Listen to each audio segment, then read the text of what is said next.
নবীজি বিদায় হজের ভাষণের শেষ কথা বলেছিলেন, আমি তোমাদের কাছে দুইটা জিনিস রেখে গেলাম, একটা আল্লাহর কালাম কিতাবুল্লাহ, আর 2 নম্বরে আমি নবীর সুন্নাহ। কথাগুলো ভালো করে মনে রাখেন। নবীজি কিন্তু বলেছেন সুন্নাতু রাসূলিহি। আমার 2 পাশেই 2 জন আলেম বসে আছে, ওখানে মুহাদ্দিস বসে আছে। নবীজি কি বলেছিলেন আমি তোমাদের জন্য আমার হাদিস রাখলাম? কি বলেছিলেন? সুন্নাহ। আজ এই দেশে বহু মানুষ বলে আমরা আহলে হাদিস। না, এই শব্দটা ভুল।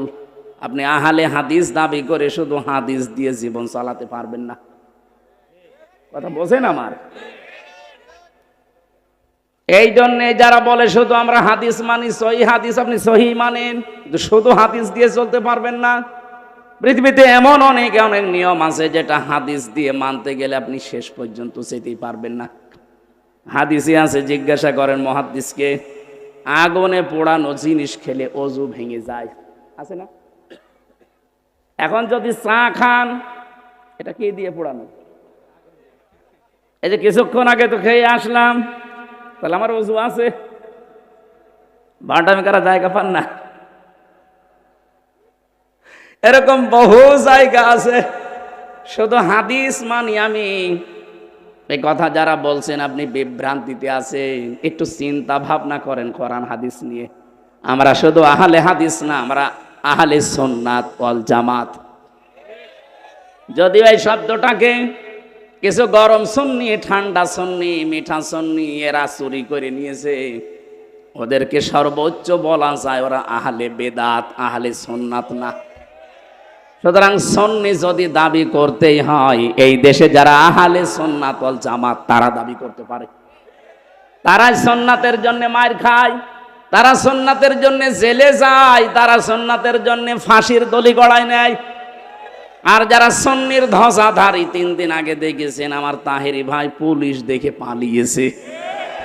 কিসের সুন্নি? এটা একটা ভণ্ড। এটা যে ভণ্ড, ফতোয়া দেওয়া লাগবে, ফতোয়া ছাড়াই ভণ্ড। কারণ ইসলামের রাম আর বামরা, জালেমরা মিলে যত ক্ষতি না করেছে এই দেশে, এই মাজার পূজারী যারা সুন্নির নাম নিয়ে বাংলাদেশে ইসলামের ক্ষতি তার চাইতে বেশি করেছে। আমি নামটা নিয়ে ফেললাম, দুঃখিত। কারণ নাম না নিলে অনেকে মনে করো ও তো আলেম। কিসের আলেম? ওটা একটা জালেম। পুলিশ তো আমারও ধরতে এসেছিল 20 সালে, বাড়ি থেকে এসে নিয়ে যাচ্ছে। আমি জিজ্ঞাসা করলাম কোথায় নিয়ে যান? কুষ্টিয়ার সদর থানায় না এবি থানায়? আমারে বলছে না, জায়গা মতো। জায়গা মতো কোথায় বলা যাবে না। প্রায় কয়েক কিলোমিটার যাওয়ার পরে আমার চোখ খুলে দিল, আমার হাতের হ্যান্ডকাপ খুলে দিয়ে বলছে হুজুর মাফ করে দিয়েন। কোথায় নিয়ে যাচ্ছি? এবার বলছি ঢাকা। ঢাকা কোথায়? এইটা বলা যাবে না। পরবর্তীতে দেখলাম আমি মিনি আয়না ঘরে আছি। বেগটায় আমি যেতে পারিনি, মিনিটায় ছিলাম, ছোট যেটা। এখানে যে কষ্ট দেয়, বেগ যেটা বড়, যেটা আয়না ঘর, এখানে যে কি কষ্ট দিয়েছে। এরপরও অনেকে লেডি ফেরাউনের প্রশংসা করে, ওর সাফাই গায়। আপনি মানুষ, আপনার উপরে তো ঝড় যায়নি। আপনার বাবা যদি ওই রকম আয়না ঘরে থাকতো 10 বছর, তখন টের পেতেন যে হাসিনা কি। আমি নামটা ধরে ফেললাম, ওনার নাম আমি মুখে আনতে চাই না, কারণ নামটা আমার কাছে ঘৃণিত হয়ে গেছে। হিটলারের নাম শুনলে যেমন আমার ভেতরে রাগ হয়, চেঙ্গিস খানের নাম শুনলে যেমন রাগ হয়, ইয়াজিদের নাম শুনলে যেমন রাগ হয়, ওর নাম শুনলে এরকম এখন মুসলমানদের রাগ হয়। কারণ আমি নিজে তো সাক্ষী, আমি দেখে এসেছি যে খাস করেছে কি। একটা মানুষ হয়ে মানুষের ওপরে এত জুলুম একজন করতে পারে, সেটা তো দেখেছিলাম, আমার নিজেও পড়লাম। বিশেষ করে আমি জেল থেকে বলছি। এই কারা বসেন, যারা আছেন বসেন, তাড়াতাড়ি বসেন ভাই। আমার নওগাঁবাসী যে কষ্টটাই মানুষগুলো আমাদেরকে দিয়েছিল, বিশেষ করে আলেম নাম দেখলেই আল্লাহ যেন পুরাটা উল্টিয়ে তাদের এখন ওই রকমই অপমান করছে। ইন্নামা নুমলি লাহুম লিয়াজদাদু ইসমা ওয়া লাহুম আযাবুম মুহিন। সূরা আলে ইমরানের ভেতরে আল্লাহ জানিয়েছেন, মানুষের পাপের বোঝা যখন পরিপূর্ণ হয়ে যায়, ওই মানুষকে আল্লাহ অপমানজনক শাস্তি দেয়। এই আয়াতটা যে কত বাস্তব তার প্রমাণ এই কালামানি। কলার পাতায় শুইয়েছে আল্লাহ, অথচ সুপ্রিম কোর্টের বিচারপতি, এমনকি ওর বিসিও উড়ে গেছে। হ্যাঁ, ওর এখন বউ টেকে কিনা আল্লাহ জানে, কারণ বিসি না থাকলে থাকবে। হ্যাঁ, ওই দেখেন নোটের পাচ্ছে। বাকিগুলোর অপমানের কথা নাই বললাম, তাদের যে চরিত্র, শয়তান পর্যন্ত অত নিচে নামে নাই ওদের, যা এখন ভিডিও ক্লিপ বের হচ্ছে। মানুষ আল্লাহ ঠিক যেন পুরাটা উল্টিয়ে দিয়েছে। আলেমদের প্রতি যে যেইভাবে অত্যাচার করেছিল, আল্লাহ ঠিক তাকে তার চাইতেও বেশি দেখিয়েছে। ওই যে যেটা পিসকে হুজুর বলে, রফিকুল ইসলাম মাদানি হুজুর আমার সাথেই ছিল 2 মাস। ও আমারে মাঝে মাঝে রাতের বেলা ঘুম ভেঙে গেলে গল্প শোনাতো। হামজা ভাই, রাত 12টা 12:30 আমার হাতির ছিলে নিয়ে গেল, আমার পোশাক আশাক সব খুলে ফেলেছে, পুরা উলঙ্গ করেছে আমারে। আমার হাতে একটা সিগারেট ধরিয়ে দিয়েছে, একটা অর্ধ উলঙ্গ মেয়ে লোক নিয়ে এসে আমার পাশে দাঁড় করিয়ে ওর কাঁধের ওপরে হাত দিয়ে বলছে সিগারেট টান।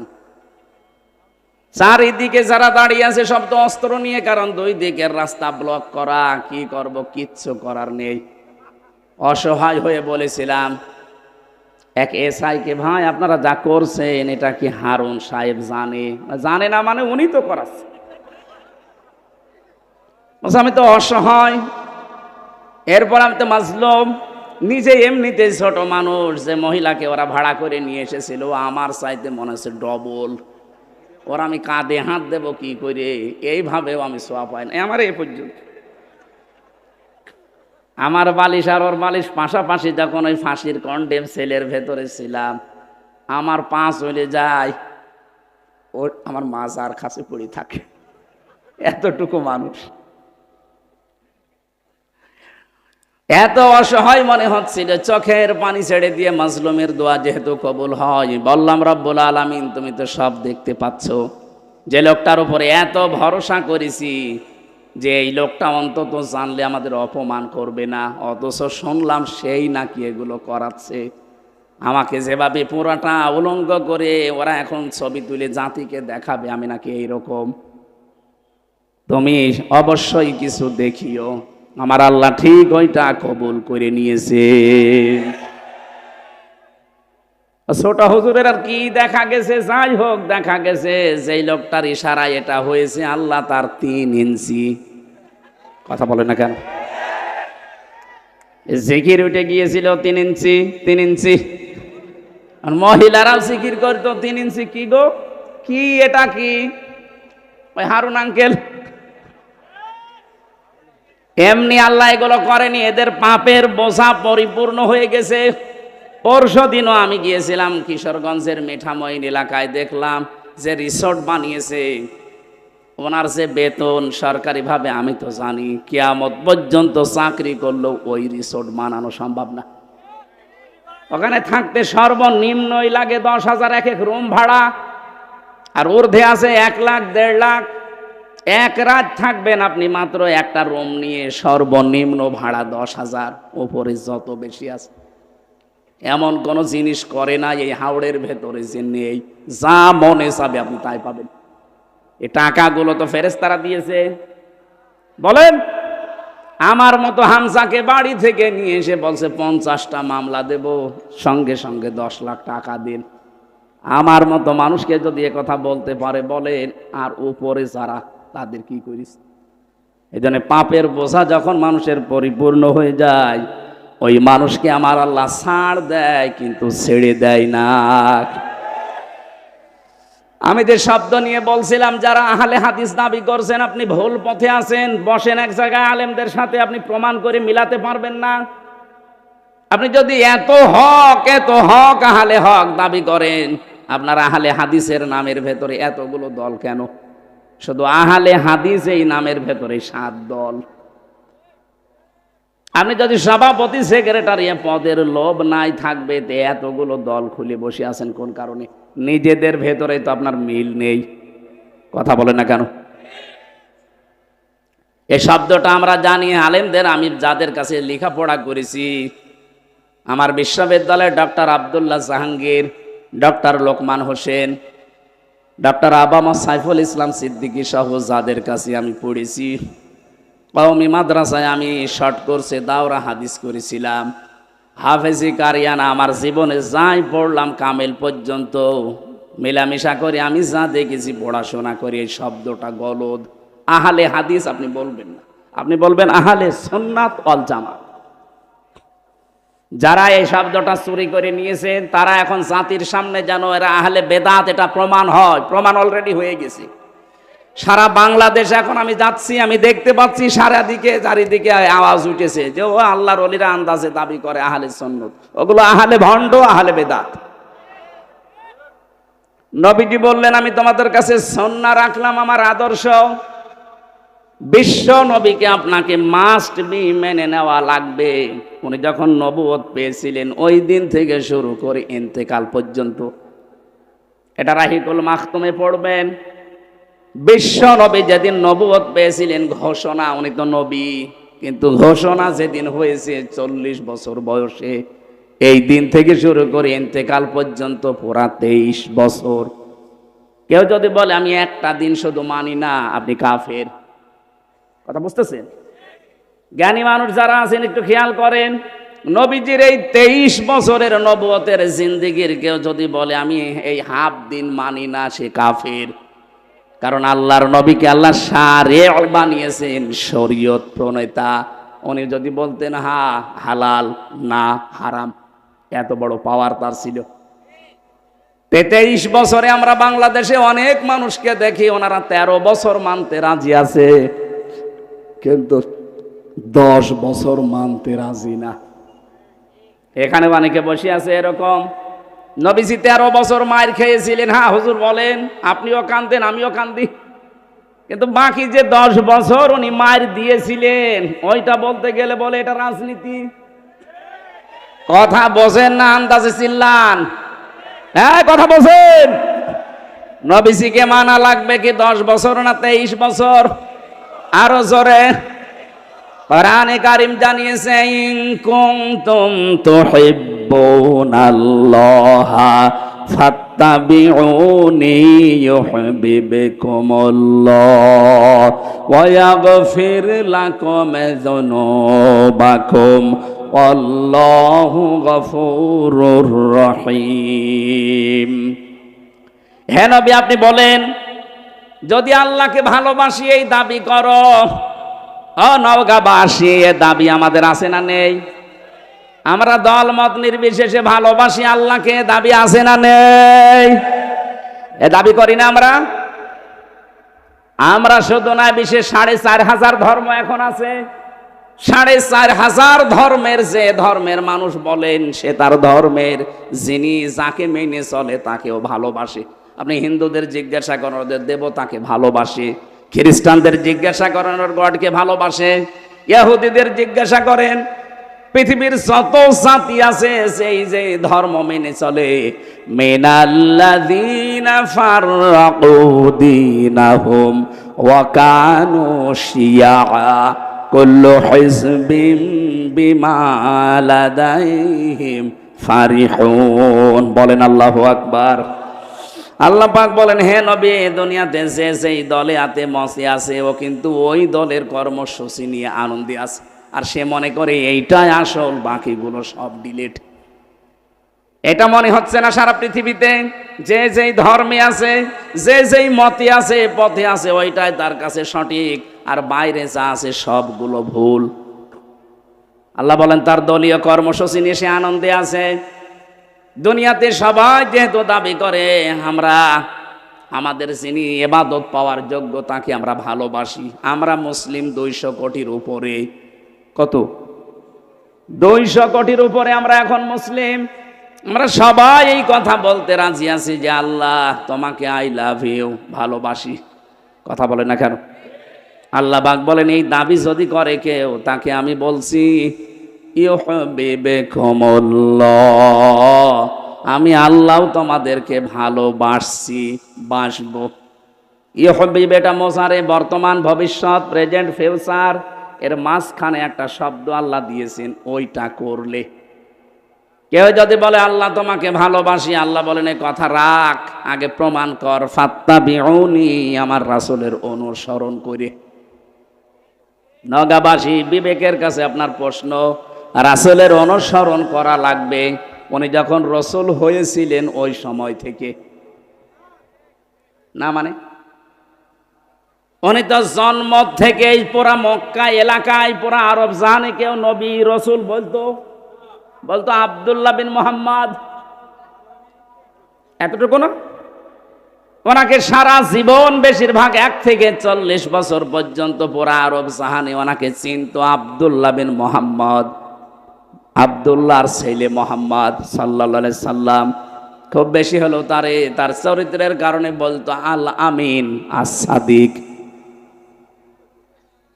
কিন্তু এই মানুষটা যেদিন 40 বছর বয়সে নবুয়ত পেলেন থেকে শুরু করে ইন্তেকাল পর্যন্ত 23টা বছরে আপনি যদি অনুসরণ করতে চান, আল্লাহ এখানে কিন্তু শব্দ দিয়েছেন লাকাদ কানা লাকুম ফি রাসূলিল্লাহি উসওয়াতুন হাসানা।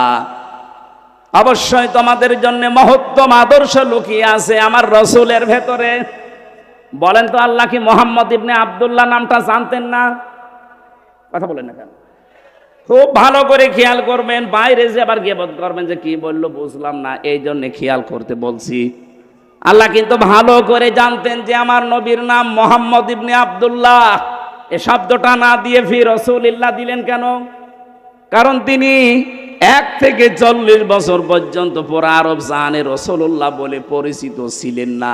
উনি ছিলেন আল আমিন, আস-সাদিক, মুহাম্মদ বিন আব্দুল্লাহ। কথা ঠিক নেই? উনি যখন রাসূলুল্লাহ হয়ে গেলেন, ওই দিন থেকে শুরু করে আপনাকে অনুসরণ আরম্ভ করা লাগবে। আল্লাহ বলেন আমার রাসূলের অনুসরণ করো, আমি 2টা জিনিস তোমাদেরকে দেব। 1 নম্বরে আমি নিজেই তোদেরকে উল্টা করে ভালোবাসা আরম্ভ করব। শব্দটা আপনি বলেন তো আলেম, মুহাদ্দিস মানুষ বলেন তো ইউহিব্বুকুমুল্লাহ, এটা কি মোজারে নামাজি? অতীতের শব্দ আল্লাহ দেয়নি, মোজারে দিয়েছেন। এই জন্য এর ভেতরে 2টা কাল আছে, বর্তমান আছে আর ভবিষ্যৎ আছে। কেউ যদি সত্যি রাসূলুল্লাহকে অনুসরণ করা আরম্ভ করে, আল্লাহ তখন থেকে তাকে ভালোবাসা আরম্ভ করবে। তাহলে আমাদের অনুসরণ যদি এখন থেকে শুরু হয়, আল্লাহ আমাদেরকে এখন থেকে ভালোবাসা আরম্ভ করবে। আর আল্লাহ যদি কাউকে ভালোবাসে, আল্লাহ পাক বলেন আমি পুরস্কার দেব, ওয়া ইয়াগফির লাকুম যুনুবাকুম। ইয়াগফির এইটাও মোজারে, বর্তমান, ভবিষ্যৎ, প্রেজেন্ট, ফিউচারের ভেতরেও 2টা কাল। জাম্বুন আল্লাহ দেয়নি যে একটা গুনাহ মাফ করে দেব, যুনুব বহু বচন, একটা গুনাহ রাখবো না। যত অপরাধ আছে সব আমি আল্লাহ মাফ করে দিচ্ছি, দেব। তাহলে শর্তটা কি পেয়েছিলাম? রাসূলুল্লাহর অনুসরণ। কি কথা বলেন না কেন? এখন এই অনুসরণ কি আংশিক না পূর্ণাঙ্গ? জবাব দেন ভালো করে, আংশিক না পূর্ণাঙ্গ? এবার আপনি নিজের বিবেককে বলেন তো, আপনার অনুসরণ হচ্ছে, আমিও জানি, এটা কি আংশিক না পূর্ণাঙ্গ?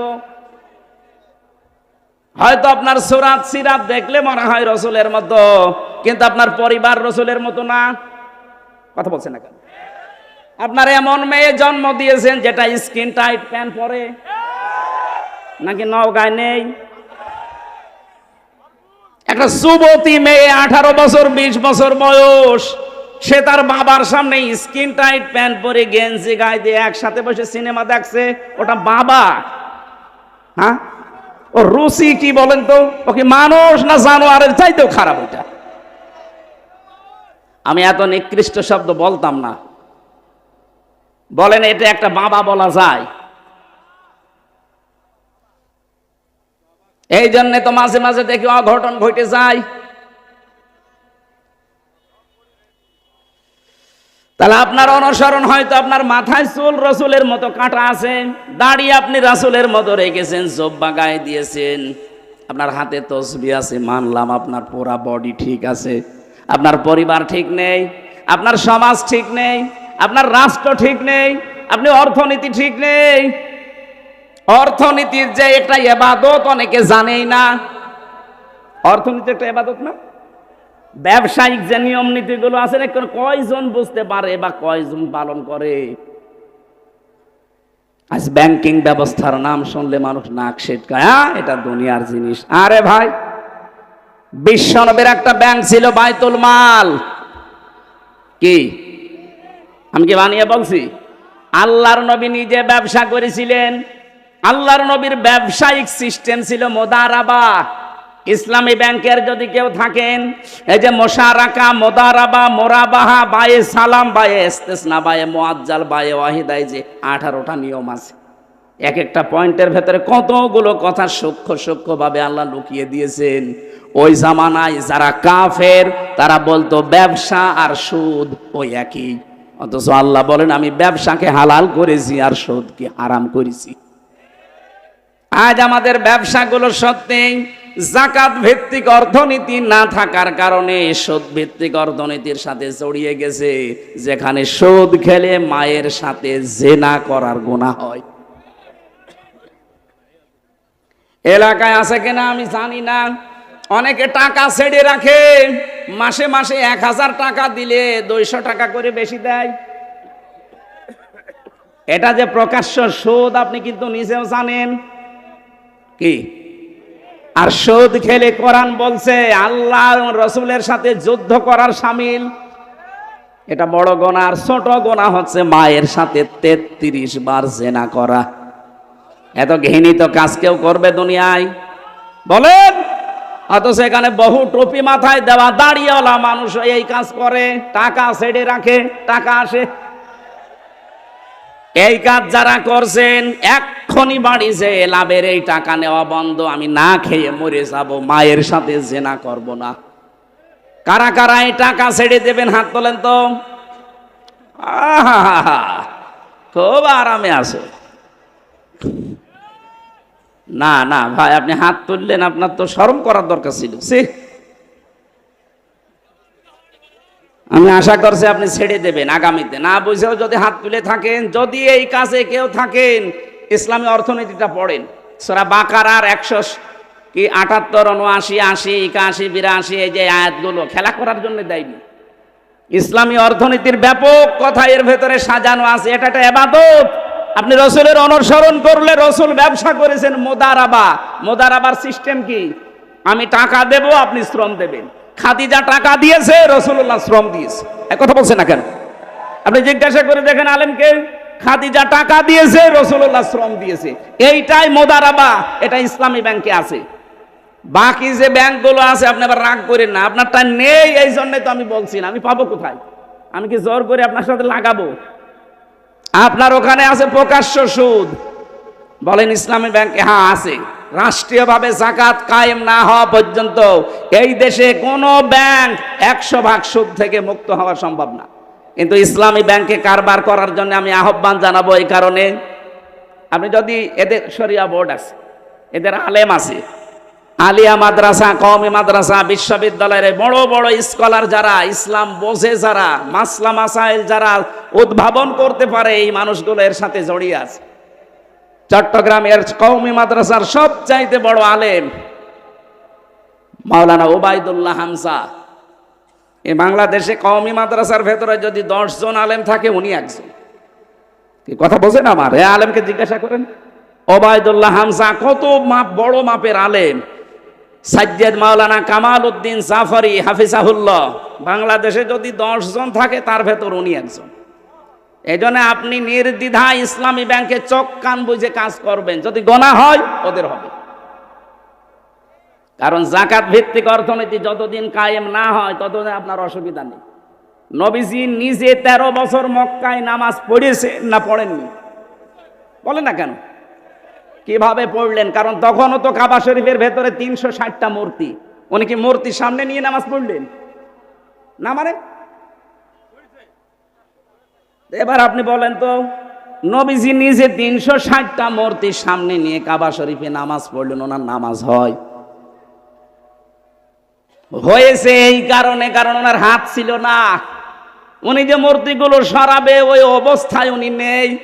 ওই নবী মদিনা থেকে রাষ্ট্র ক্ষমতা হাতে নিয়ে যখন ফিরে আসলেন, এবার আর মূর্তির সামনে নিয়ে নামাজ পড়ে নাই, নিজের হাতে হযরতে আলীকে সাথী করে ভেঙেছেন। আপনি ইসলামকে ওই জায়গায় আগে তুলে দেন।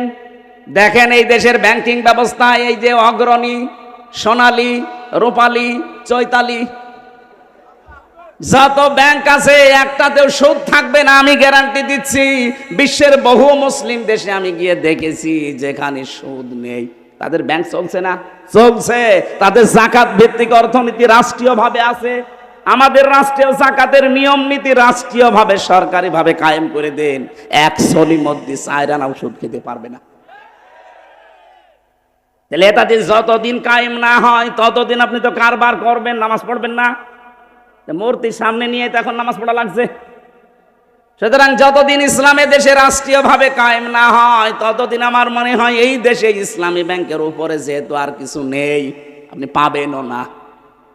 এই জন্য আমি একেবারে নির্দ্বিধায় বলতে পারি, আপনি এই জায়গায় কাজ কারবার করেন, রাসূলের অনুসরণ আংশিক করলে হবে না।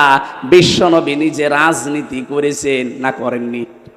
আপনি রাজনীতির কথা শুনলে খালি উল্টা পাল্টা দিকে যান। মানে আমার মনে হয় নবীজি যদি এখন বেঁচে থাকতো, শয়তান নবীজিকেও বলতো নবী মনে হয় ওই দলের। কি কথা বলেন? এখন আল্লাহর নবীর আন্তর্জাতিক যে নিয়ম নীতিগুলো ছিল আপনি ওইগুলো ফলো করেন। এখন যদি বলেন হ্যাঁ আপনারা করেন না, করবো কি করে? আমার 100 জনের মাত্র 15 জন মানুষ আমরা এই দেশে, 100 জনের 15 জন মানুষ আমরা এই দেশে রাষ্ট্রীয়ভাবে ইসলাম কায়েম হোক এটা চাই। এটা আগস্টের 5 তারিখের আগের বর্ণনা। এখন এই 3 মাস 10 দিনে রিপোর্ট পাল্টিয়ে গেছে। আল জাজিরা রিপোর্ট দিয়েছে বাংলাদেশে এখন 100 জনের 58 জন মানুষ চাচ্ছে এদেশে কোরআন কায়েম হোক।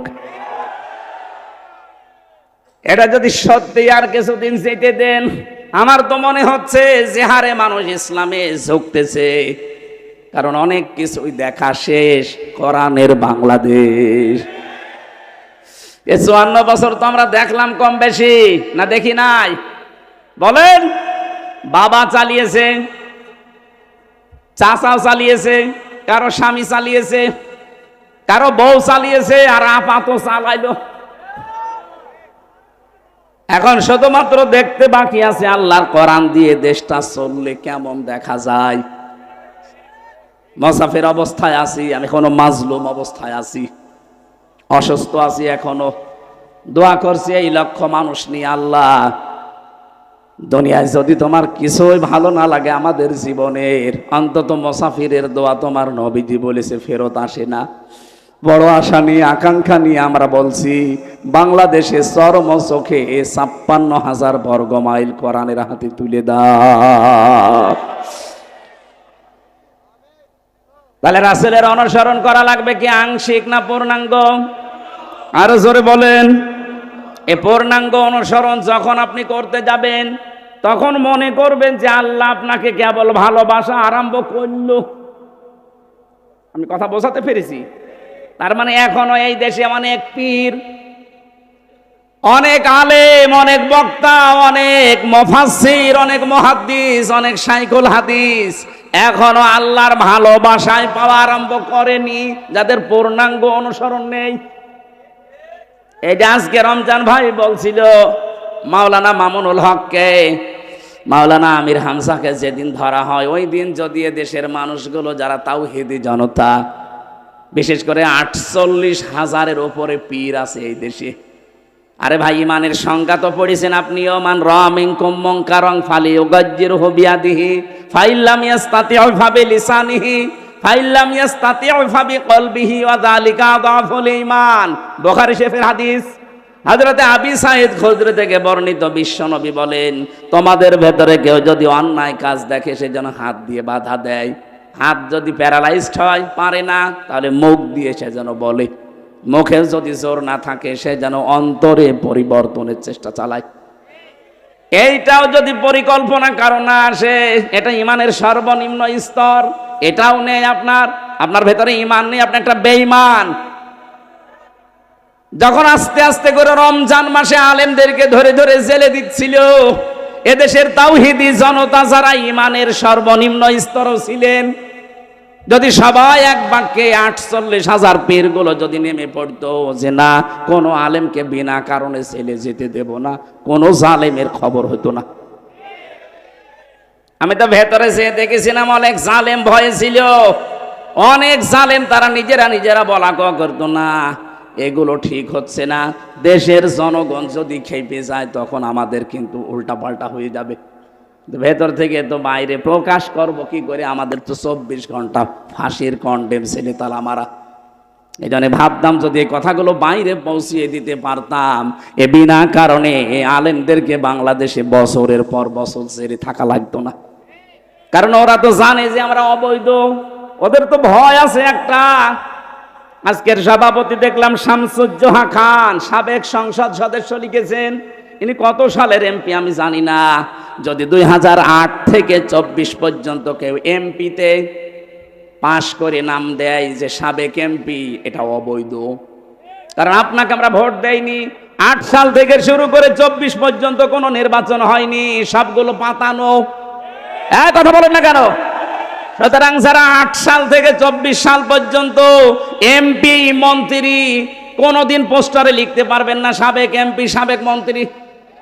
আপনি এতটুকু লিখতে পারেন সাবেক চোর,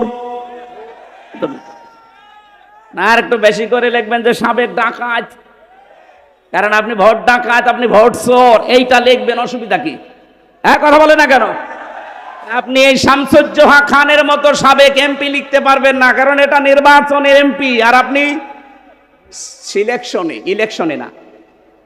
অথচ এখন যারা পালিয়ে গেছে 2 বোন একসাথে, এরা এখন ছড়াচ্ছে আমরা নির্বাচিত ছিলাম, আমাদেরকে উৎখাত করা হয়েছে। এত বড় ডাহা মিথ্যা কথা একটা হাজী সাহেব বলতে পারে? ও হাজী সাহেব সারা জীবন মিথ্যা বলছে, এই জন্য মুখে বাঁধে না। ওদের এই মিথ্যা কথার কারণে সারা পৃথিবীর 257টা রাষ্ট্রে এ বাংলাদেশের ভাবমূর্তি নষ্ট হয়ে যাচ্ছে। নিজেরা ষড়যন্ত্র করে তো পারেনি, এখন উল্টা করে হিন্দুদেরকে কাজে লাগিয়েছে যে দেশের ভেতরে বিশৃঙ্খলা তৈরি করো। আমার মনে হয় তাবলীগ জামাতের যে 2 গ্রুপের ভেতরে এক গ্রুপ এই সাদপন্থী যারা, আমার মনে হয় এদের পেছনে ওই 2 বোনের হাত আছে। নয়তো কোন কারণে আপনি 4 জন মানুষকে জবাই করলেন? তদন্ত করলে আমার মনে হয় বেরিয়ে আসবে। এখন ছাত্রলীগের নাম আসতেছে, এরা জবাই করেছে, তদন্ত করে রিপোর্ট দেন। আমার মনে হয় 100 ভাগ না, আমার কেমন সন্দেহ হচ্ছে, কারণ যেভাবে জবাইয়ের ধরন দেখলাম, এটা ছাত্রলীগ ছাড়া অন্য কেউ করতেই পারে না। এতদিন শুধু আন্দাজে নাম দিয়েছে ছাত্র শিবির, জামাত ইসলাম, রক কাটি। কে বলেছে আপনাকে? একটা প্রমাণ বাংলাদেশে আছে যে কারো রক কেটে দিয়েছে? এতদিন ছড়িয়েছে সারা বিশ্বের কাছে যে বাংলাদেশে সংখ্যালঘু নির্যাতন হয়, অথচ এই পৃথিবীর ইতিহাসে বাংলাদেশে ইতিহাস নেই যে আমরা একটা মন্দির ভেঙে মসজিদ বানিয়েছি, না। অথচ ভারতে আজকেও মসজিদ ভাঙিয়ে দিয়েছে। মসজিদগুলো ভেঙে ভেঙে ওরা এখন মন্দির বানাচ্ছে। সারা বিশ্বের বিভিন্ন দেশে মাটির নিচে কেউ তেল পায়, কেউ গ্যাস পায়, কেউ লোহা পায়, কেউ স্বর্ণ পায়। আর এই প্রতিবেশী নামের কলঙ্ক, এই হারাম জাদাগুলো, এরা নাকি মাটির নিচে শুধু মসজিদের জায়গায় মন্দির পায়। বলে এখানে 500 বছর আগে মন্দির ছিল, এই জন্য ভেঙে আমরা আবার মন্দির বানাচ্ছি। জবাই করা দরকার শয়তানগুলোকে। আর এই কিছু হকার আছে মলম, এই মলম সাংবাদিক যেইগুলো, আমার মনে হয় ওদেরকে বাংলাদেশের এই হিজড়াদের হাতে দিয়ে দেওয়া দরকার, কামড়িয়ে খেয়ে ফেলবে। বিশেষ করে ওই ময়ূখ রমজানকে, শয়তান, এ কি মানুষ? বাংলাদেশ থাকবে না। বাংলাদেশ থাকে থাক, না থাকে না থাক, তোর ইন্ডিয়া থাকবে কিনা দেখ। 7 সিস্টার আমার মনে হচ্ছে থাকবে না, কারণ যা আরম্ভ করেছেন আপনি মুসলমানের গায়ে হাত দেননি, সরাসরি আল্লাহর ঘরে হাত দিয়েছেন। আল্লাহ আবাবিল পাঠিয়েছিলেন তার ঘরকে রক্ষা করার জন্য, সে আল্লাহ এখন আর নেই। বলেন, কাবা শরীফ যদি আল্লাহর ঘর হয়, বাবরি মসজিদ কার ঘর? এ ঘরকে আপনার ভেঙ্গে টুকরা টুকরা করে রাম মন্দির বানিয়েছেন, আল্লাহ বসে আছে? ছাড় দিয়েছে, ছেড়ে দেবে না। ভারত আজ হোক কাল হোক টুকরা টুকরা হবেই।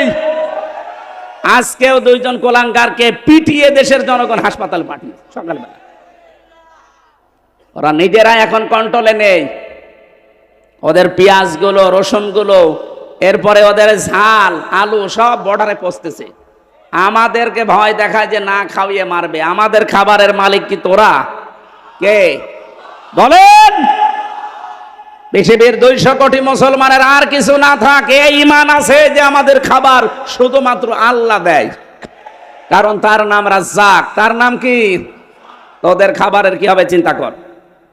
আমেরিকা কালকে কি বলেছে দেখেননি? পরশুদিন ডোনাল্ড ট্রাম্প যে 16 লাখ ভারতীয়কে সব ফেরত পাঠাবো, জানুয়ারির 20 তারিখে ওর শপথ।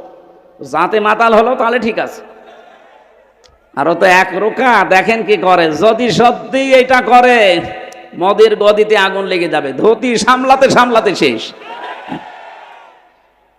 এখন বলছে চট্টগ্রাম নিয়ে নেব। আরে দাদা, আপনি কি যৌতুক নেবেন?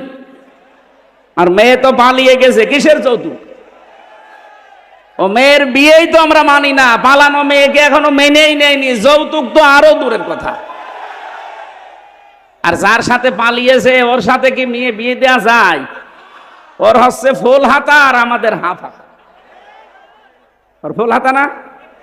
তো দাদা যতদিন হাফ হাতা না হবে ওর সাথে তো মুসলমানের বিয়ে দেওয়া যায় না। আর দাদার যে বয়স, এই বয়সে যদি এখন হাফ হাতা করা লাগে, ও গোড়া থেকে কেটে বাদ দিয়া লাগবে। তাছাড়া ও মুসলমানি দিতে ও হাসাম পাবেন কোথায় বুড়ো বয়সে? ও পাকা জিনিস এখন কাটতে গেলে তো সমস্যা। দেখা যাচ্ছে হাজামে ডাক্তারে বললো ঠিক আছে নিয়ে আসেন, ও আগা কাটতে যে গোড়া কেটে দিচ্ছে, ওর বিয়ে করার স্বাদ মিটে যাবে। ভারতে এখন নিয়ে নেবে চট্টগ্রাম। এ দেশের 1 ইঞ্চি না হাফ ইঞ্চি মাটি যদি কেউ চোখ রাঙিয়ে নিতে চায়, আমার মনে হয় দেশের 18 কোটি মানুষ জীবন দিলে 36 কোটি দাদা নিয়ে জীবন দেবে।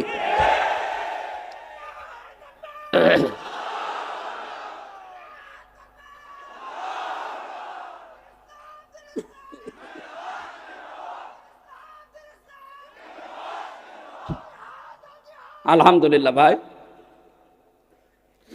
আমি যে কথাটা বলার জন্য পর্যন্ত নিয়ে এসেছিলাম, বিশ্ব নবীর অনুসরণ পরা জীবনে যদি আমাদের থাকে, আমাদের আর চিন্তা নেই, কারণ আমাদের আখেরাত তৈরি হয়ে গেছে। পেছনের অপরাধ আল্লাহ মাফ করে দিয়ে আমাদেরকে আল্লাহ তার বানানো বাগান ওই জান্নাতে প্রবেশ করিয়ে দেবেন। বলেন আমিন। ও নওগাঁবাসী, বিশ্ব নবী যেই 2টা জিনিস ছেড়ে গিয়েছিলেন, তার একটা আল্লাহর কিতাব, 2 নাম্বার তার সুন্নাহ। এখনো যদি সত্যি আমরা আঁকড়িয়ে ধরার সিদ্ধান্ত নিয়ে শক্ত মজবুত ভাবে ধরতে পারি। হাদিস পড়েছিলাম, নবীজি বলেন শেষ জামানায় তোমরা কোরআন আর হাদিসকে মাড়ির দাঁত দিয়ে শক্ত করে ধরবা। চিন্তা করলাম দাঁত তো সামনে আরো 32টা আছে, এগুলোর নাম রে মাড়ির দাঁতের কথা বললেন কেন? ব্যাখ্যায় পড়েছি হাদিস, আমি বিস্তারিত বলতে গেলে সময় কভার হবে না, এই জন্য তাড়াতাড়ি করছি। নবীজি বোঝাতে চেয়েছেন যে মাড়ির দাঁত দিয়ে কোনো মানুষ কিছু ধরলে শক্ত করে ধরে। আজ আন্তর্জাতিক বিশ্বের যে চাপ, বিশেষ করে যে ষড়যন্ত্রে দাদারা আরম্ভ করেছে, বাংলাদেশে এখনো পর্যন্ত জালেমদের কিছু প্রেতাত্মা আছে, তারা যা আরম্ভ করেছে, এখান থেকে মুক্ত হওয়ার জন্য এই বাংলাদেশে এখন সবচাইতে বড় দায়িত্ব আল্লাহর কোরআন আর হাদিসকে মাড়ির দাঁতের মতো শক্ত করে আঁকড়িয়ে ধরা। আল্লাহ গ্যারান্টি দিয়েছেন, মা আনজালনা আলাইকাল কুরআনা লিতাশকা।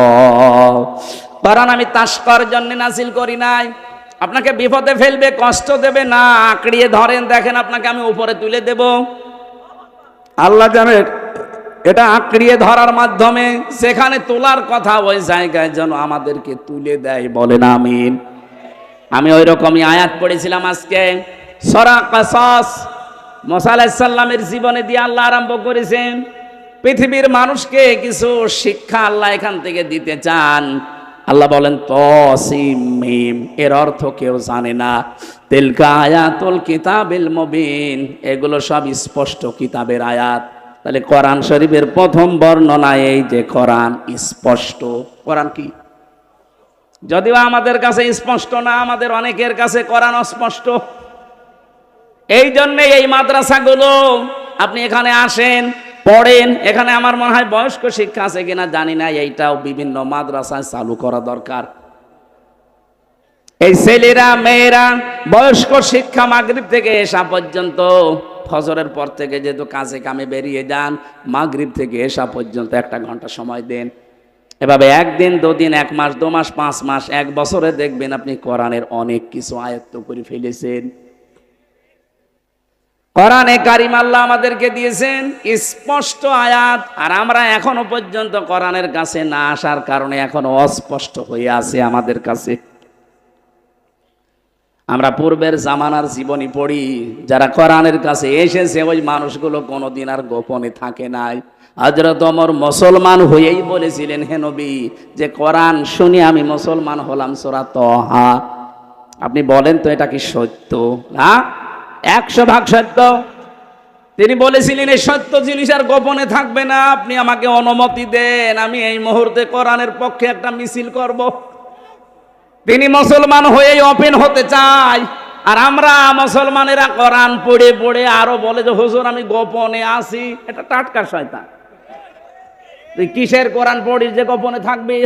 হযরত ওমর কোরআন পড়েই বলে আমি ওপেন হব, আর আমরা এমন কোরআন পড়ছি আচ্ছা আমি গোপনে আছি। সে সময় যেহেতু চলে গেছে, এখন তো ওপেন হওয়ার সময়। কথা বলেন না কেন? আপনার এখন ওপেন হওয়ার সময়। আল্লাযী আলহামদুলিল্লাহিল্লাযী আনজালা আলা আবদিহিল কিতাবা ওয়া লাম ইয়াজআল লাহু ইওয়াজা। সব প্রশংসা আল্লাহর জন্য, যিনি তার বান্দার প্রতি এমন একটা কিতাব দিয়েছেন যে কিতাবের ভেতরে কোনো বক্ষতা নেই, কোনো গোপন কথা নেই, বাঁকা কথা নেই। যারা আজ মারেফতের কথা বলে বলে মানুষদেরকে মায়ের পথ দেখায়, নাম দিয়েছে মারেফত, অথচ দেখায় মায়ের পথ। কথা বলে না কেন? ভাব ধরেছে উনি বুজুর্গ। কিসের বুজুর্গ? ওটা বেজির্গ। আপনাকে মারেফত বলতে কিছু নেই। এটা শব্দটা হচ্ছে উরফুন থেকে। আরাফা ইয়ারিফু মানে পরিচিত হওয়া। আরাফাতের ময়দানে যেহেতু আদম হাওয়া এসে পরিচিত হয়েছিলেন, জায়গাটার নামই হয়ে গেছে আরাফাতের ময়দান। আর ওই শব্দটাকে গোপন বিষয় বলে মানুষদেরকে কোরআন থেকে সরাতে চায়। এটা এক শ্রেণীর মানুষের দেশে কাজ করছে। স্পষ্ট ভাবে বলছি, কোরআনে কোনো গোপন কথা নেই, যা আছে সব ওপেন কথা। আর কিছু জিনিস যেটা আল্লাহ জানায়নি ওইটা বাদ, যেমন তহা, ইয়াসিন, তসিম, মিম, আলিফ লাম মিম, এগুলো আল্লাহ বাড়ে আর কেউ জানে না। আর রাসূলুল্লাহকে আল্লাহ জানিয়েছেন, উনি আমাদেরকে বলেননি, ও পর্যন্ত যাবার দরকার নেই। কিন্তু বাকি যত আয়াত আছে কোনো আয়াত অস্পষ্ট না, সব স্পষ্ট। আপনি এর কাছে আসেন, বসেন, পড়েন, দেখবেন গভীরে যত যাবেন তত আনন্দ পাবেন। আমি কোরআনে কারিমের একটা আয়াত এই কয়েকদিন আগে চিন্তা ভাবনা করে আমার দৃষ্টিতে আমি আশ্চর্য হয়ে গেছি। সানুরিহিম আয়াতিনা ফিল আফাকি ওয়া ফি আনফুসিহিম। এটা সূরা হামিম সাজদার শেষের দিকে আছে। রব্বুল আলামিন বলেন, অতি শীঘ্রই আমি দিক দিগন্তে এবং তোমাদের এই শরীরের ভেতরে এমন কিছু আছে যেগুলো দেখাবো, স্পষ্ট করে দেখাবো। হাত্তা ইয়াতাবাজ্জানা লাহুম আন্নাহুল হক, যতক্ষণ পর্যন্ত আমি যে সত্য এটা প্রমাণ না হয় ততক্ষণ দেখাবো। আমি বহু কিছু পেয়েছি, আমার একটা বিষয় খুব আশ্চর্য লাগে। কম্পিউটার এখানে ভেড়িয়ে দিলে আমি দেখাতে পারতাম। আল্লাহ যে ফতোয়া দিয়েছেন কোরআনে, ইন্নাল মুবাদ্দিরিনা কানু ইখওয়ানাশ শায়াতিন, আল্লাহ পাক বলেন যারা অপচয় করে তারা শয়তানের ভাই। এ ফতোয়া দিয়েই তিনি শেষ করেননি, তিনি নিজে এটা মেনেছেন আগে। আমাদের শরীরের ভেতরেও দেখো, কি দেখবো? শরীরের ভেতরে দেখলাম এই যে খাবার খেয়ে আসলাম, এই খাবারগুলো দিয়ে এর নির্যাস যেটা, ওইটা দিয়ে পিত্ত রস তৈরি হয়, ওইটা দিয়ে বীর্য তৈরি হয়, ওটা দিয়ে রক্ত তৈরি হয়। ওইটা দিয়ে আলাদাভাবে যখন রসগুলো বেরিয়ে যায়, কিছু দিয়ে পায়খানা, কিছু দিয়ে প্রসাব তৈরি হয়। কম্পিউটার ভেড়িয়ে খালি মানব দেহটা লিখবেন, দেখবেন মাথা থেকে শুরু করে পুরাটা এমনিতে সেজদা দিতে বাধ্য হবেন। আমি ওইটা মিলিয়ে দেখলাম, আল্লাহ যে ফতোয়া দিল আমি অপচয় করি না। তাহলে পিত্ত রসটা কি করে? খাবার যতক্ষণ আপনার পেটে আছে, ওই পিত্ত রস যেটা দামি সবচাইতে, কারণ খাবারের নির্যাস দিয়ে তৈরি, ওটা ফোঁটা ফোঁটা ফোঁটা ফোঁটা পড়তে থাকে। খাবার যতক্ষণ আছে ওটা পড়লে খাবার হজম হয়, যতক্ষণ খাবার না থাকবে শেষ হয়ে যাবে।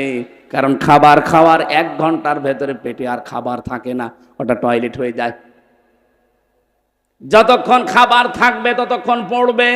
খাবার নেই যেহেতু দামি জিনিস, আর পড়বে না, তাহলে তো অপচয় হবে। আল্লাহ নিজের কথাই নিজে মানবেন না, এই জন্য অটোমেটিক আল্লাহটা বন্ধ করে দেয়। কালকে সুবহানাল্লাহ বলবেন।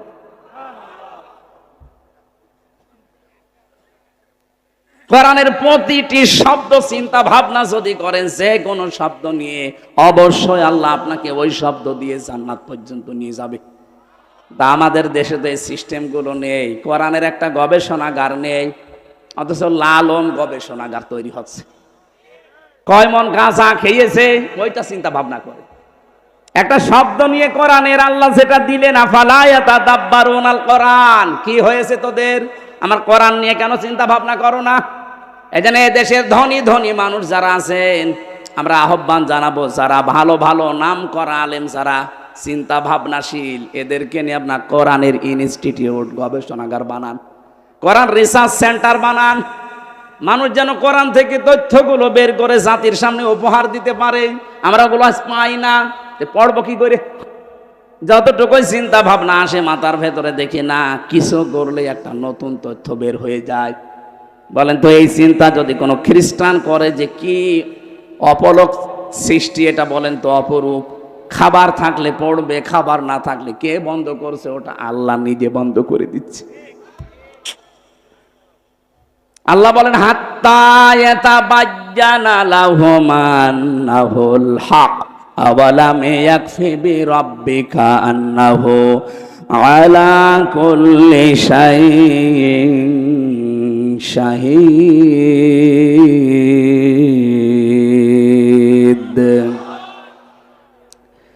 আমি বিস্তারিত দিকে যাচ্ছি না। তাহলে কোরআন শরীফ থেকে এটা বুঝলাম যে কোরআন অস্পষ্ট না, স্পষ্ট।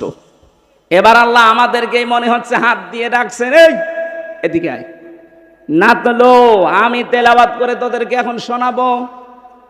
নাতলো আলাইকা মিন নাবাই মূসা ওয়া ফিরআউনা বিল হাক্কি লিকাওমি ইউমিনুন। যদিও এটা কা দিয়ে মুহাম্মদ রাসূলুল্লাহ উদ্দেশ্য, মুফাসসিরিন ইকরাম তাফসীরের ভেতরে দেখেছি কিয়ামত পর্যন্ত যত নবীর উম্মত আসবে সবাই এর ভেতরে আছে। আমাদেরকে আল্লাহ যেন ডেকে ডেকে শোনাতে চান, ও বাংলাদেশের মানুষেরা এদিকে আয়, আমি তোদেরকে একটু তেলাওয়াত করে একটা ঘটনা শোনাই, যেটা মুসা এবং ফেরাউনের কাহিনী, লিকাওমি ইউমিনুন, যারা বিশ্বাসী তাদের জন্য এখানে শিক্ষা আছে। এখন কি আছে এটা আমরা একটু বাংলাদেশের সাথে মেলাবো না, চলে যাবেন? হ্যাঁ, এই যে 2-1 যাচ্ছে, কারা এরা? একটু বসেন ভাই, একটু বসেন।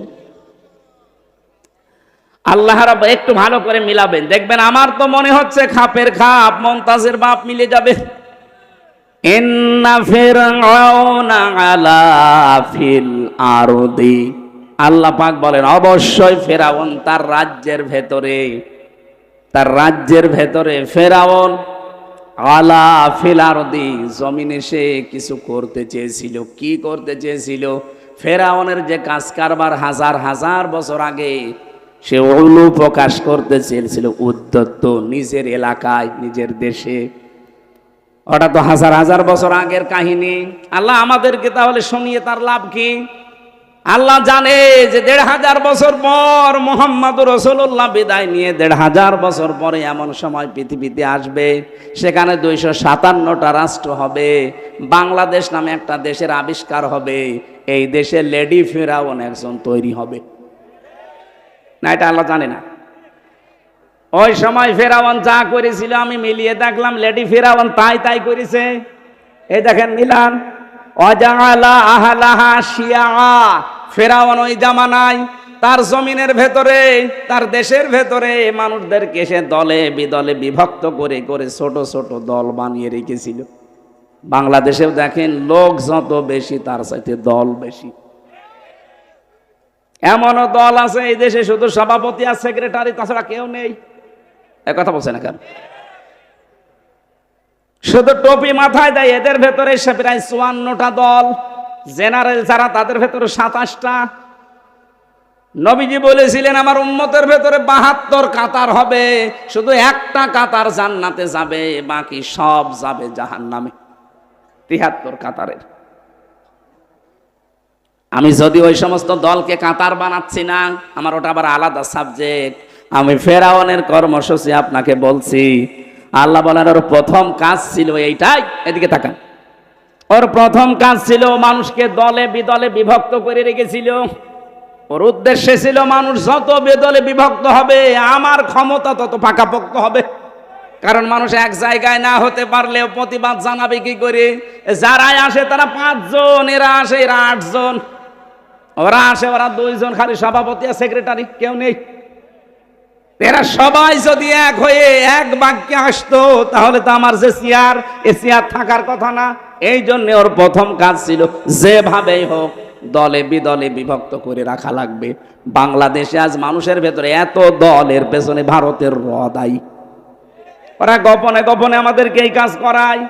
আমার সাথে যেগুলো আলেম ছিল তারা মনে মনে আমাকে এই কথা বলেছিল যে আজ হুজুরদের ভেতরে এত দলের পেছনে এই কাজ করছে। যদিও এটা ওপেন সিক্রেট বলা ঠিক হয়নি।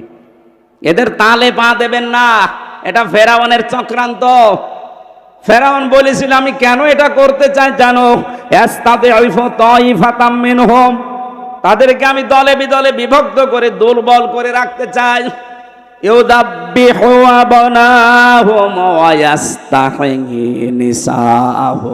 তাদের পুরুষদেরকে আমি মেরে ফেলতাম আর মেয়েদেরকে জীবিত রাখতাম। 2টা অর্থ হতে পারে। 1 নম্বরে পুরুষ ছেলেদেরকেও প্রথমেই মেরে ফেলেছিল, আর বাচ্চা যারা মেয়েরা তাদেরকে দাসীবাদী বানাতেও বাঁচিয়ে রেখেছিল। 2য় অর্থ, পুরুষদের কর্মহীন করে দিয়েছিল, মেয়েদের কর্মসংস্থান বানিয়ে দিয়েছিল। এটা ফেরাউনের কাজ। আপনি দেখেন 2য় অর্থটা বাংলাদেশে মিলে যাবে।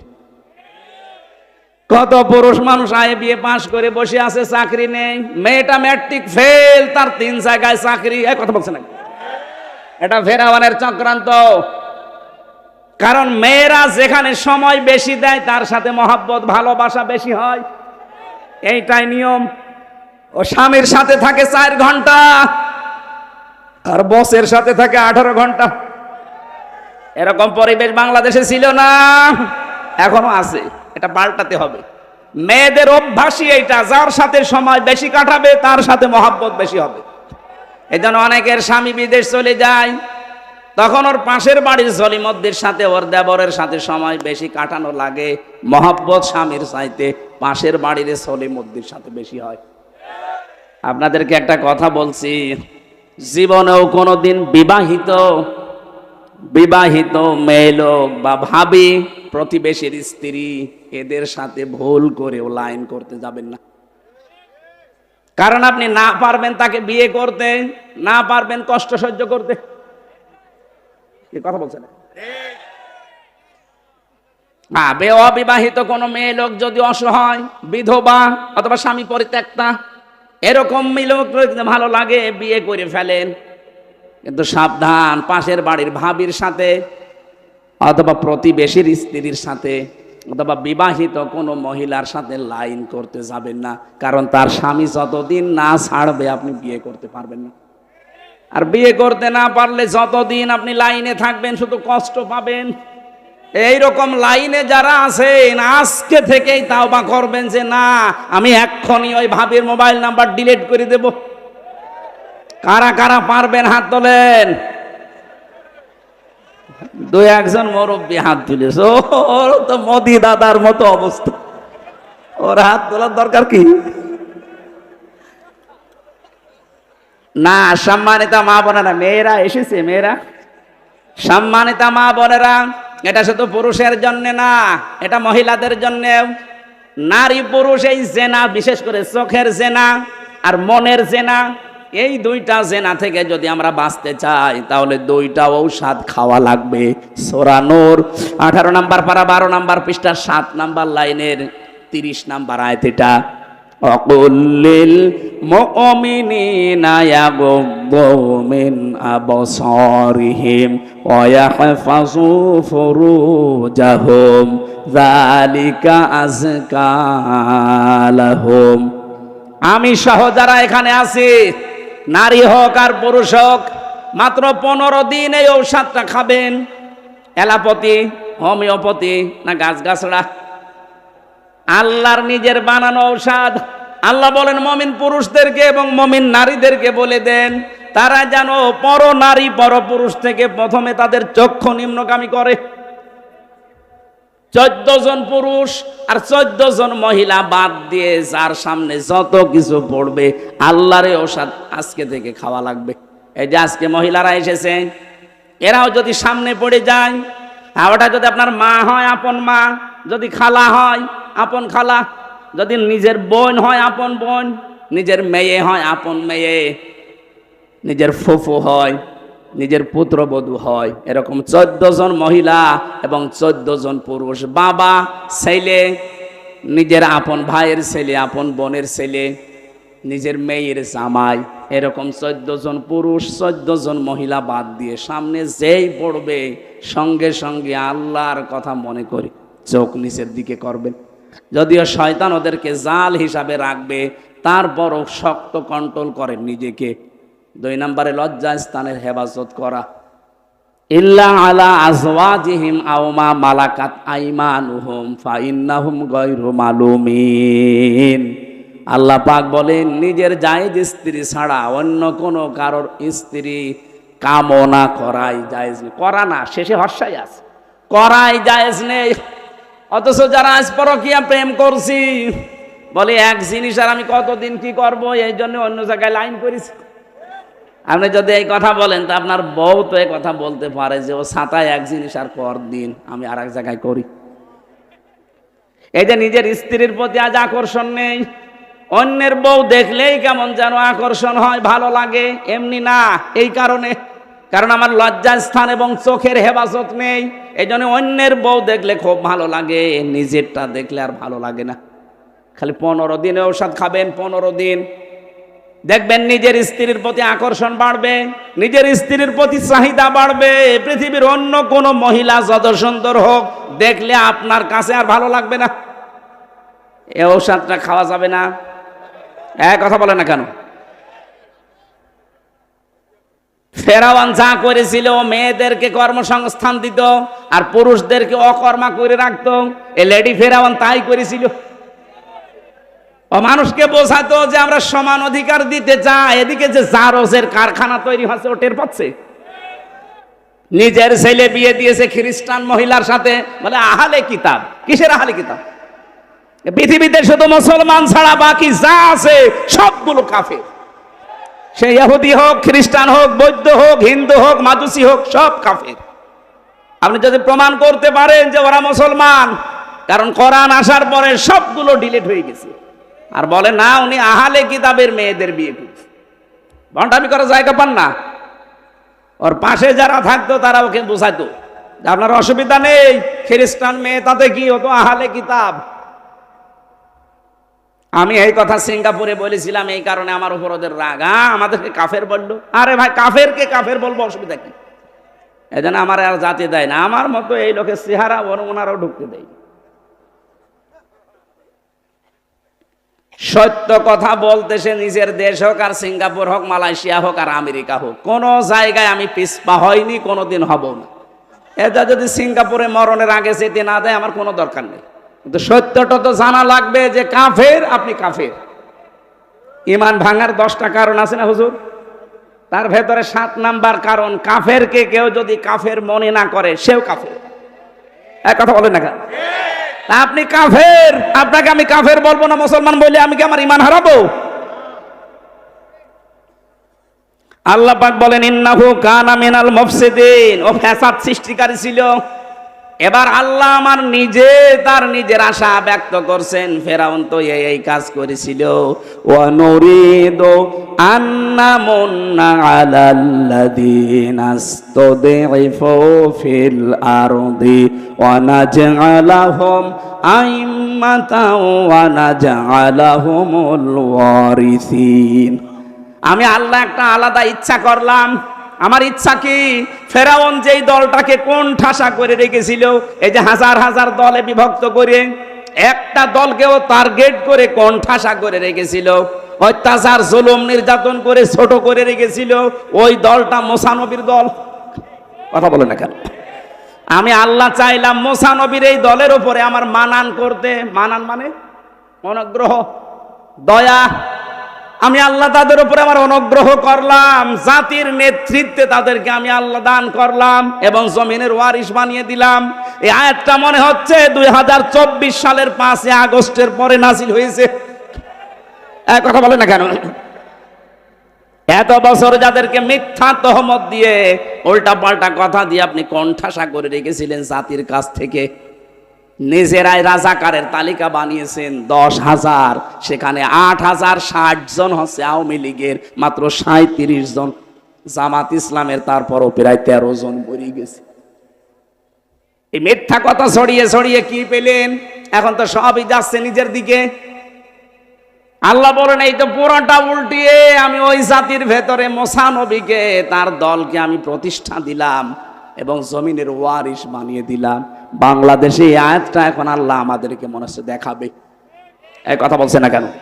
যে দলটা সবচাইতে দুর্বল ছিল, এতদিন জুলুম নির্যাতন অত্যাচার, জেল জুলুম ফাঁসি আয়না ঘর, তাদেরকে আল্লাহ এখন হাতে ধরে জাতির নেতৃত্ব দিয়ে দিচ্ছে। সামনে মনে হচ্ছে জমিনের ওয়ারিশ আল্লাহ তাদেরকে বানিয়ে দেবে। আল্লাহ বলেন অনুমাক্কিনা লাহুম ফিল আরদ, আমি জমিনে তাদেরকে প্রতিষ্ঠা দিয়েছিলাম, ক্ষমতা দিয়েছিলাম। কেন জানো? ও নুরিয়া ফিরাউনা ও হামানা ও জুনুদাহুমা মিনহুম মা কানু ইয়াহজারুন।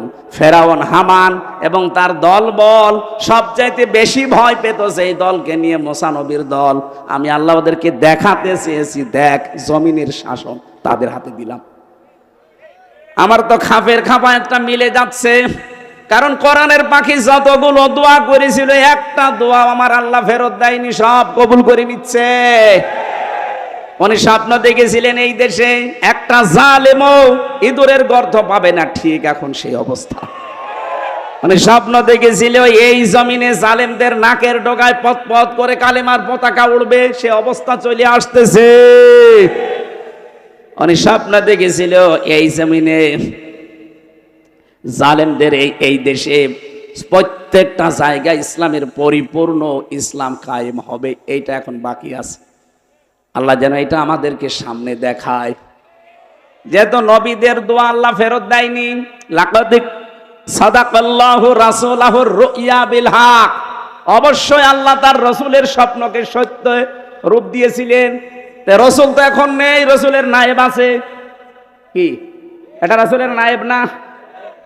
নায়েবে রাসূল উত্তরাধিকারী, রাসূলের ওয়ারিস এইগুলো। এনারা যদি কোনো স্বপ্ন দেখে অবশ্যই আল্লাহ সেটা বাস্তবে হক রূপ দেবে। আর সেইটাই আমরা সামনে দেখতে পাচ্ছি। আল্লাহ কোরআনের আয়াত যেন আমাদেরকে দেখান, বলেন আমিন। জেলে যাওয়ার পরে কয়েকটা অভিজ্ঞতা হয়েছিল, তার ভেতরে একটা স্বামী স্ত্রীর গন্ডগোল। হাজারো মানুষ দেখলাম জেল খাটতেছে শুধু স্বামী স্ত্রীর গন্ডগোলের কারণে। আমি এই জন্য ওখানে বসে বসে এই বইগুলো লিখেছিলাম। এটা নারীদের জন্য, আর একটা আছে পুরুষের জন্য। দাম্পত্য সমস্যা এবং তার সমাধান কি করা যায়, ওখানে যেহেতু বাস্তব দেখেছি ওইটা দেখে লিখেছি। বাইরে এসে এডিটিং করে এটা ছেড়েছি। মেয়েরা আপনার স্বামীকে ছেলেকে দিয়ে এটা স্টেজ থেকে নিয়ে যাবেন, যে স্বামীকে পড়াবেন আর স্বামীরা স্ত্রীদের পড়াবেন। বহু সমস্যার সমাধান দেওয়া আছে। আমি আশা করব এটার ভেতর থেকে তথ্যগুলো আমল করতে পারলে পরিবারটা অন্তত জান্নাত হবে। আমার মৃত মা বাবার আত্মীয় স্বজন, পাড়া প্রতিবেশী, বন্ধু বান্ধবকে দাওয়াত করে খাওয়ালে আমার মৃত মা বাবা উপকৃত হবে কিনা এ বিষয়ে জানতে চাই। সম্মানিত ভাইরা, মানুষ মরে গেলে যে খাবার খাওয়ানো হয় এটা হচ্ছে সাদকা। এটা কি? আর সাদগার খাবার খাবে এই পৃথিবীতে যারা অসহায়, এতিম, মিসকিন, তারা। তা আপনি যাদেরকে খাবার খাওয়ান ওরা তো সব রমজানের মতো মানুষ। কথা বলছেন এখানে? আমি হামজার মতো মানুষ, আমি নিয়ে আসি 5 আড়ো গাড়ি, আমারে আপনি মৃত খানা খাওয়াচ্ছেন, ও জায়েজ হবে? সুতরাং দেখে দেখে খাওয়াবেন, অসুবিধা নেই, খাওয়ানো জায়েজ আছে, কিন্তু মানুষ দেখে খাওয়াবেন।